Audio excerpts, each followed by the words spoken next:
안녕하세요. 여러분, 오늘은 선생님과 함께 원심 펌프와 관련된 내용들을 배워보도록 하겠습니다. 이 센트리퓨걸 펌프, 이 펌프는 시험 문제에서 되게 많은 비중을 차지하고 있습니다. 이 원심 펌프에서 여러분 구조 영상을 먼저 볼 겁니다. 선생님과 구조 영상을 통해서 펌프가 어떻게 생겼는지, 그리고 원심 펌프 안에 어떤 부품들이 있는지 볼 거예요. 여러분들이 중요하게 봐야 할 건 메카니컬 실, 그리고 임펠러, 그리고 케이싱, 그리고 마우스링, 이런 것들이 있습니다. 그 다음에 이 펌프가 결국엔 임펠러가 회전하면서 물을 밀어내는 거잖아요. 이 물을 밀어내면서 앞으로 나아가려는 힘, 추력, 축추력이 발생하게 되는데요. 이 축추력을 방지하는 여러 가지 방법들도 알고 있어야 됩니다. 그리고 내가 이 원심 펌프의 유량을 조절하고 싶을 때 어떻게 조절하는 것이 가장 효율적인가? 혹은 즉각적인 반응을 주기 위해선 뭘 조절하는 게 좋을까? 이런 것들을 배워볼 겁니다. 그래서 일단 원심 펌프의 구조 영상부터 한번 보도록 하겠습니다. 네, 지금 보이는 게 선박에서 우리가 흔히 볼 수 있는 펌프의 어떤 모습입니다. 네, 위에 이 커플링을 떼어내고 나면 모터를 제거할 수 있겠죠? 그러면 우리가 원심 펌프의 어떤 모습만 볼 수 있을 겁니다.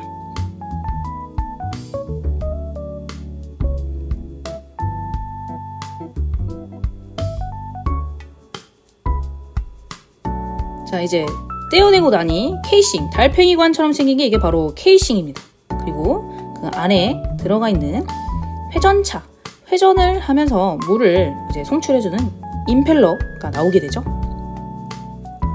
이 임펠러, 방금 나온 이 메카니컬 실이 아주 중요합니다. 축봉 장치인데요.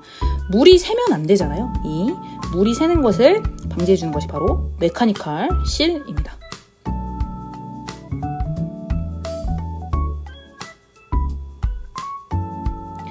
자, 그러고 나서 우리가 이 샤프트를 빼내기 위해서 여러 부품들을 빼내고요. 지금 빼고 나니까 볼 베어링이 보이네요. 볼 베어링이 2개 들어가 있어요. 이 볼 베어링에 물이 들어가면 안 되겠죠? 그래서 메카니컬 실이 중요한 겁니다. 네, 여러분, 펌프의 구조 영상을 함께 보고 오셨습니다. 펌프의 구조에서 나온 것들을 하나씩 뜯어보는 시간을 갖도록 하겠습니다. 행위사 기출문제에서 원심 펌프가 가장 많이 다뤄지니까요. 꼭 집중해 주시기 바랍니다. 이 원심 펌프는 우리가 터보용 펌프에 해당이 되는 거죠. 원심식은 위로 차 올리는 것, 그 다음에 사유식은 사선으로 내려가는 것, 축류식은 일자로 축방향으로 가는 것이 축류 펌프라고 했습니다. 근데 이 원심 펌프는 여기 보시다시피 안내 날개가 있냐 없냐에 따라서 있으면 터빈 펌프, 없으면 별로인 벌류트 펌프로 나눠진다고 했습니다. 이 안내 날개가 이 가이드 역할을 해줘서 더 높은 양정을 얻어낼 수 있다고 했죠. 그래서 터빈 펌프가 훨씬 좋은 거라고 말할 수 있겠죠. 그 다음에 이 원심 펌프의 내부를 보시면요. 이런 케이싱이 있거든요. 달팽이관처럼. 이 케이싱이 바로 유체 속도 에너지를 압력 에너지로 배출해주는 외관 통을 이야기합니다. 그리고 이 가장 많이 나오는 게 마우스링인데요. 지금 여기서 보시면 여기에 지금 설치되어 있는 것이 바로 마우스링입니다. 이 마우스링이 하는 역할은 역류 방지를 해주는 것이 마우스링의 역할입니다. 그래서 이건 또 웨어링 링이라고도 한다는 걸 여러분이 꼭 기억을 해 주시면 되겠습니다. 자, 그 다음으로 나오는 것이 단단 펌프이냐 다단 펌프이냐 라고 물어보는 건데요. 아주 간단합니다. 우리가 아까 구조 영상에서 봤듯이 임펠러의 개수에 따라 달라지는 겁니다. 지금 여기 보시면 케이싱에 외통이 하나 있죠. 그래서 여기 임펠러가 1개 들어가 있기 때문에 얘는 단 하나다. 단단 펌프라고 말하는 거고요. 얘는 지금 보시다시피 하나, 둘, 셋, 넷, 5개나 들어가 있네요. 그래서 그 이상, 2개 이상 올라가는 것이 바로 다단 펌프입니다. 훨씬 더 높은 압력과 양정을 얻어낼 수 있겠죠. 그래서 지금 구동되는 사진을 선생님이 여기다 가져다 놨고요. 그 다음 양흡입 펌프라는 것이 있는데요. 우리가 여태까지 봐왔던 것은 이렇게 들어와서 위로 올리는 것이 원심 펌프였습니다. 하지만 여기로 들어오고 여기로 들어오고 한 번에 내보내는 것이 바로 양흡입 펌프입니다. 지금 여러분 옆에 보이는 이 사진이 바로 양흡입 펌프임을 보여주고 있고요. 이 양흡입 펌프를 왜 사용하느냐? 송출량이 많을 때 사용되는 대용량 펌프이고요. 양정은 동일하지만 유량이 2배가 될 수 있답니다. 유량, 내가 더 많은 유량을 보내고자 할 때 높이와 상관없이 우리는 양흡입 펌프를 사용할 수 있습니다. 그리고 엄청 중요한 게 또 뭐가 있냐면 이 양흡입 펌프를 사용하면요. 축출력이 발생하지 않아요. 축출력이라는 건 축방향으로 앞으로 나아가려는 힘이 생긴다는 건데요. 이 펌프도 결국에는 프로펠러, 임펠러가 돌아가는 거기 때문에 뭔가 앞으로 나아가려는 힘을 받게 된단 말이에요. 그러면 안 되잖아요. 펌프가 움직이면 안 되잖아요. 그래서 이걸 방지하기 위한 하나의 수단으로 우리는 양흡입 펌프를 사용한다. 그리고 이런 단흡입 펌프를 한쪽에서만 흡입을 한다고 해서 편흡입 펌프라고도 합니다. 자, 그럼 축출력이란 무엇인지 한번 살펴볼까요? 자, 축출력이 발생하면 케이싱과 회전차가 접촉하여 동력 소모가 증가하고 펌프 재료의 마멸이 발생할 수 있습니다. 아주 안 좋은 건데요. 지금 보시면 임펠러의 날개 부분을 지금 잘라놨다고 생각을 해주시면 돼요. 그래서 여기가 후면 측 슈라우드, 그 다음에 전면 측 슈라우드입니다. 그럼 여기가 송출 측이고 여기가 흡입 측인데 흡입을 하려면 우리가 진공 상태를 만들어야 된다고 했었죠? 토리첼리의 원리 기억이 나셔야 됩니다. 그럼 여기가 상대적으로 저압이고 여기가 고압이죠. 압력은 어디에서 어디로 이동한다고 그랬죠? 고에서 저로 이동하죠. 그래서 이 축출력이 이런 방향으로 발생하게 됩니다. 바로 전면 슈라우드 방향으로 이런 축출력이 발생을 하게 되는데요. 또 쉽게 생각해보면 프로펠러가 이렇게 돌고 있으면 여러분 이렇게 밀어내죠? 그러니까 앞으로 나아간다라고 생각을 해주시면 돼요. 이런 축출력을 우리가 없애주기 위해서 아까 앞에서 양흡입 펌프를 사용한다고 했죠. 그래서 이 방지법이 아주 중요합니다. 아까 말했던 양구흡입형 임펠러를 사용한다가 바로 이 양흡입형 펌프를 사용한다와 같은 말입니다. 그 다음에 균형공을 설치한다. 밸런싱 홀, 구멍을 뚫는다는 거거든요. 그거는 여기를 보시면 돼요. 자, 우리가 요런 임펠러가 있는데요. 여기에다가 구멍을 뚫는 겁니다. 그래서 이걸 평형공 혹은 균형공이라고 합니다. 그래서 균형공을 설치하는 방법이 있고 그다음에 스러스트 베어링을 설치해서 축출력을 방지합니다. 이건 디젤 기관에서도 그렇죠. 그 다음에 균형 원판을 설치한다라는 것도 있어요. 그냥 균형이란 말이 나오면 축출력을 방지하는구나 생각해 주시면 되고요. 또 여러 가지 방법이 있어서 가져왔는데요. 여기 이 후면 슈라우드 부분에 날개를 부착합니다. 그러면 압력차가 좀 줄어들면서 이런 축출력이 우리가 방지를 할 수 있고요. 그 다음에 자기 평형에 의한 방법이 있는데요. 자, 회전차를 대칭으로 배치하는 거예요. 그래서 여기도 보시면 이렇게 대칭으로 배치되어 있죠. 하지만 이게 펌프 내 액체의 통로가 복잡해지고 가격이 비싸서 많이 쓰이진 않습니다. 그래서 여러분이 축출력 방지하는 방법이 뭐가 있냐라고 물어봤을 때 말하실 수 있어야 됩니다. 양구 흡입형 양쪽에서 흡입하는 이 양구 흡입형 펌프를 써야 되고 그 다음에 평형공을 설치할 수 있고 균형 원판을 설치할 수 있고 스러스트 베어링을 쓴다. 그리고 후면 날개에 우리가 부착한다.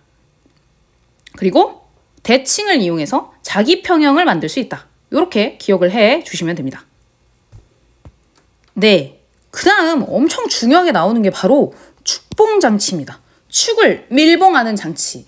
이 펌프는 결국은 유체를 이송하는 건데 이 유체가 누설이 되면 안 되겠죠. 밀봉이 아주 중요하기 때문에 축봉 장치가 아주 중요합니다. 그래서 축봉 장치는 펌프의 축이 케이싱을 관통하는 부분에 물이 새거나 공기의 침입을 방지하기 위해 설치하는 건데요. 여러분 고정되어 있는 것과 회전하는 것이 서로 맞물려 있으면 누설이 날 수밖에 없어요. 그래서 이전에 가장 많이 쓰였던 방법은 바로 지금 앞에 나와 있는 글랜드 패킹 충전식인데요. 지금 여기 보시면 이런 글랜드 패킹이 있는데요. 이 글랜드 패킹을 여기에 이렇게 칭칭 감는 거예요. 그래서 이 칭칭 감아서 이 축이 회전하다 보면 마모가 일어나겠죠. 당연히 얘도 소모품입니다. 그럼 이 글랜드 패킹을 세게 조여야 될까요? 적당히 느슨하게 조여야 될까요? 라는 질문에 여러분 답을 할 수 있어야 돼요. 여기를 한번 보도록 할게요.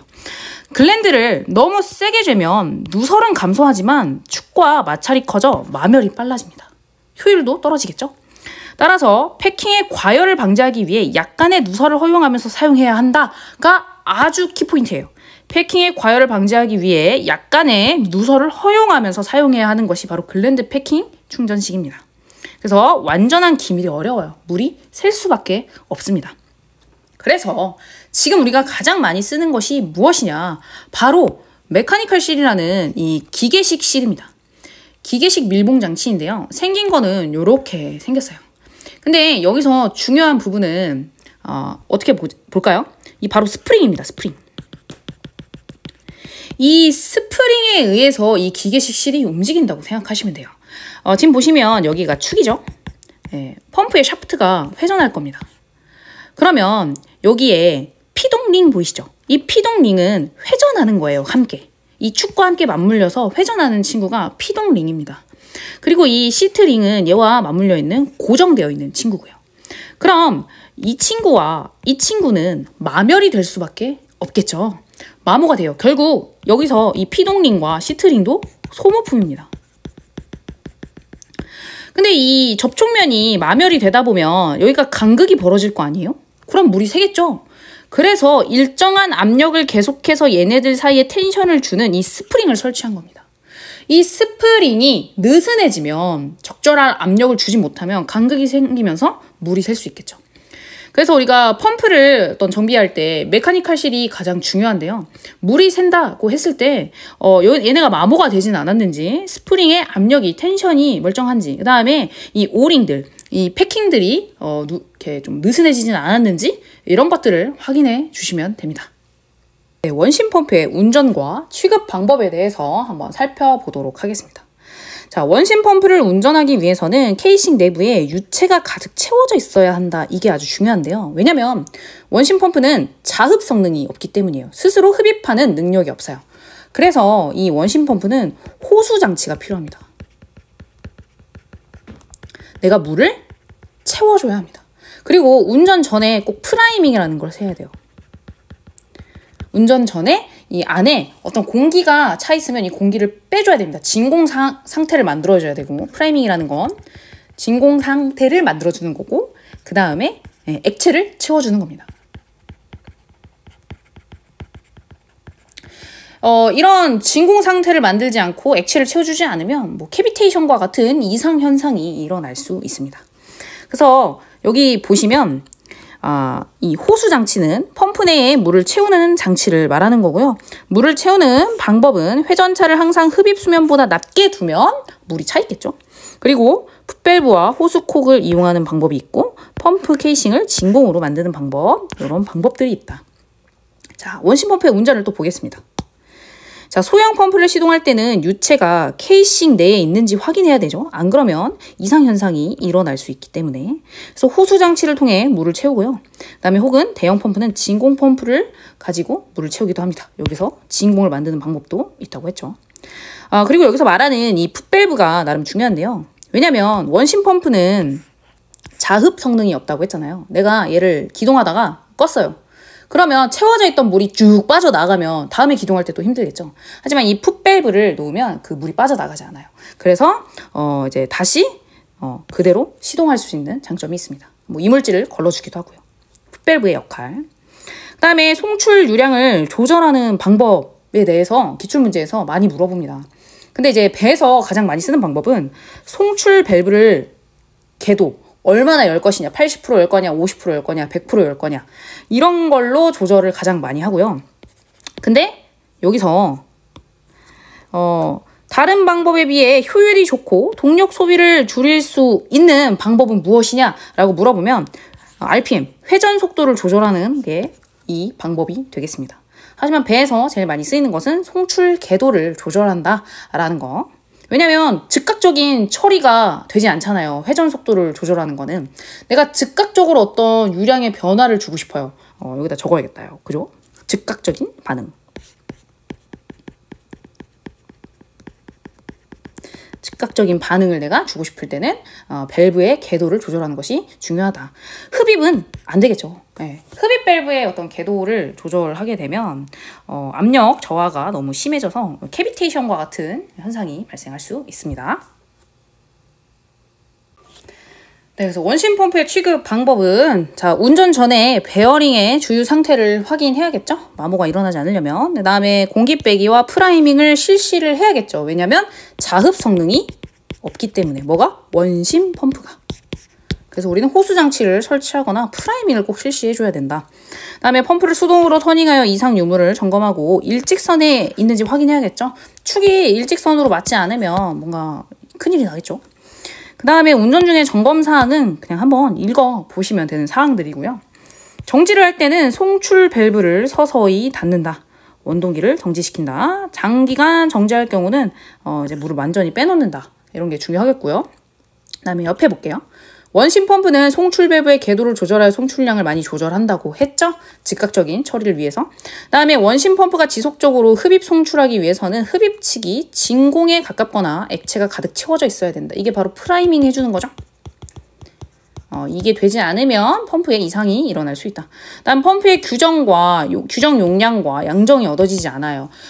얘가 원래 한 10m 올릴 수 있는 펌프인데 10m가 가지 않는다. 왜일까? 라는 질문이 나오면 물의 온도가 너무 높지 않은지 고민을 해보셔야 됩니다. 물의 온도도 어떤 용량과 양정에 영향을 미칠 수 있습니다. 자, 온도가 높아지면 밀도가 낮아지고 압력이 낮아져서 송출 압력이 감소할 수 있습니다. 자, 그럼 기출문제 한번 풀어보도록 할게요. 원심 펌프에서 역류 방지용 나오자마자 여러분 마우스링 생각하셔야 돼요. 같은 말 웨어링 링. 자, 그 다음 답 아고요. 그 다음 펌프에서 평형공이 하는 역할. 평형공 하자마자 축출력이 떠오르셔야 됩니다. 축출력. 축출력을 우리가 방지하기 위한 방법이 여러 가지가 있었죠. 뭐 균형, 원판을 사용한다. 그 다음에 방금처럼 평형공, 홀을 뚫는다. 평형공. 그 다음에 편이 아니라 양구 흡입형. 양구 흡입형을 사용한다. 그리고 뭐 후면 슈라우드에 날개를 부착한다. 그 다음에 대칭으로 우리가 자기 평형을 만든다. 이런 것들이 있었죠. 그래서 정답은 뭐 2번이 될 거고요. 다음 저양정, 대용량에 사용하기 적합한 펌프를 찾으래요. 우리 펌프 그 종류를 여러분이 그 가지치기를 외우실 수 있으면 아주 쉬운 문제죠. 이 저양정 대용량이라는 거는 높이 쳐올릴 수 없는 거죠. 그러면 일직선으로 가는 충류 펌프가 여러분 기억이 나셔야 됩니다. 그래서 고양정은 원심 펌프가 되겠죠. 그래서 답은 4번이 될 거고요. 원심 펌프의 구성 요소로 옳지 않은 것은이죠. 자, 임펠러 무조건 나와야 되죠. 그렇죠. 그 다음에 달팽이관 나와야 되죠. 케이싱 나와야 되고 역류 방지해주는 마우스링 나와야 되고요. 이 와류실이라는 게 케이싱이 와류실을 만들어주는 거죠. 이 편기어는 기어 펌프에서 나오는 거겠죠. 자, 그 다음 원심 펌프에 대한 설명으로 옳지 않은 것은입니다. 임펠러를 회전시켜 발생하는 원심력을 이용하여 액체를 이송하거나 압력을 가해주는 펌프다. 맞죠? 고속 회전이 가능하죠? 임펠러가 고속 회전 하잖아요. 효율은 높으나 송출량에 맥동이 심한 편이다. 여러분 맥동이라는 건 그 송출 유량이 자꾸 변하는 게 맥동 현상이거든요. 조금 나왔다, 적게 나왔다, 조금 나왔다, 적게 나왔다. 하지만 이 우리 임펠러는 일정한 속도로 회전을 하면서 일정 양의 어떤 연속성을 갖고 있어요. 그래서 맥동 현상은 없습니다. 그리고 이런 맥동 현상이 심한 건 피스톤 펌프 생각해 주시면 돼요. 피스톤의 위치에 따라서 내가 어디에서 시동을 거느냐에 따라 이 최적에 따라서 나가는 송출 유량이 달라지죠. 그래서 이런 걸 막아주기 위해서 공기실을 설치한다. 이런 거 기억해 주시면 됩니다. 그 다음에 운전하기 전에 먼저 펌프 내에 액체를 채워야 하죠. 왜? 자흡 성능이 없기 때문에. 그래서 답은 4가 되겠고요. 원심 펌프의 송출량을 조절하는 방법 중 효율이 가장 좋고 동력을 절약할 수 있는 방법은 뭔가요? 우리 2가지 정도 있다고 했었죠. 회전수를 조절하는 방법. 그 다음에 배에서는 즉각적인 반응 처리를 해줄 수 있는 송출 밸브의 궤도를 조절하는 방법이 있다고 했죠. 하지만 이 중에 가장 효율이 좋고 동력 소비가 적은 건 회전수를 조절하는 거라고 했습니다. 그래서 답은 4번이 되겠습니다. 자, 그다음에 원심 펌프의 설치 위치가 흡입 수면보다 높을 때 취하는 방법이 아닌 것은, 자, 원심 펌프가 여기 있는데 흡입 수면이 여기 있다는 얘기죠. 더 높아요. 이 아래에 넣어주면 좋은데 왜? 원심 펌프는 자흡 성능이 없으니까. 그래서 우리는 진공 펌프를 설치하고 풋밸브를 설치하고 평형공 이거 축출력이랑 상관 있는 거죠? 아니죠? 호수 밸브와 공기 빼기 그거 설치하죠. 왜? 물을 액체를 채워주기 위해서. 그래서 답은 4가 되겠습니다. 자, 다음 회전 속도가 일정한, 지금 회전 속도가 일정하다고 옵션을 줬어요. 자, 벌류트 펌프의 송출량을 조절 어떻게 할 거냐? 그럼 남은 거 뭐밖에 없어요? 송출 밸브의 궤도 조절밖에 없겠죠. 답 나가 되겠습니다. 자, 그다음에 원심 펌프에 안내 날개를 설치하는 목적이 아닌 것은이죠. 안내 날개는 더 압력을 많이 만들어 준다고 했습니다. 그래서 더 높은 양정을 만들어낼 수 있는 게 안내 날개였죠. 터빈 펌프가 바로 이 안내 날개가 있는 펌프죠. 자, 높은 양정을 얻기 위해 맞고요. 속도 수두를 압력 수두로 바꾸는 게 맞아요. 압력 에너지. 자, 그다음에 유체의 속도를 줄이고 압력을 높이기 위해 맞죠. 자, 송출 유량의 압력 수두를 감소시켜요. 안 좋은 거죠. 이건 효율이 낮아지는 건데요. 답 아. 자, 그다음에 원심 펌프의 송출이 원활하지 않대요. 물이 잘 나가지 않아요. 그럼 어떤 원인이 있을까? 흡입 수두가 너무 크다. 흡입 양정이 너무 크면 흡입 잘 안 빨라오겠죠? 그래서 이렇게 나갈 수가 없을 겁니다. 맞고요. 임펠러의 회전 방향이 잘못되었어요. 맞고요. 원동기의 회전 속도가 너무 낮아요. 못 쳐올리겠죠? 맞고요. 송출 밸브를 완전히 열어 놓았으면 물이 더 잘 나가지 않을까요? 그죠? 답 아. 자, 터빈 펌프의 동작 형태로부터 유체의 흐름 순서를 옳게 나타낸 것은이죠. 여러분, 일단 다 임펠러예요. 그죠? 임펠러를 지나서 와류실로 가야겠죠, 일단. 그죠? 임펠러가 이제 와류를 만들어 주는 거니까. 근데 이 디퓨저라는 단어가 나오는데요. 여러분, 이거 터빈 펌프죠? 이거 안내 날개입니다, 안내 날개. 그래서 임펠러가 이렇게 있고, 여기에 이렇게 안내 날개가 설치가 되어 있었던 게 기억이 나시나요? 당연히 디퓨저가 그 다음에 나와야겠죠. 그래서 답은 네, 가가 되겠습니다. 네, 기출문제까지 다 풀었습니다. 이 원심 펌프는 자흡 성능, 스스로 빨아들이는 능력이 없기 때문에 호수장치가 필요하다. 프라이밍을 꼭 해줘야 된다. 물을 채워줘야 한다. 진공 상태를 만들어야 한다. 이거 꼭 기억해 주세요. 되게 자주 나오는 문제니까요. 그리고 이 원심 펌프의 어떤 송출량을 조절할 때 가장 효율적이고 동력 소비가 적은 건 회전수를 조절하는 거지만 즉각적인 처리를 위해서는 송출 궤도, 밸브의 궤도를 조절해 주는 것이 가장 좋은 방법이다. 라는 거 기억을 해 주시고요. 원심 펌프 이후에도 다른 펌프들의 특징들이 많이 나오니까요. 또 다음 영상에서 함께 하겠습니다.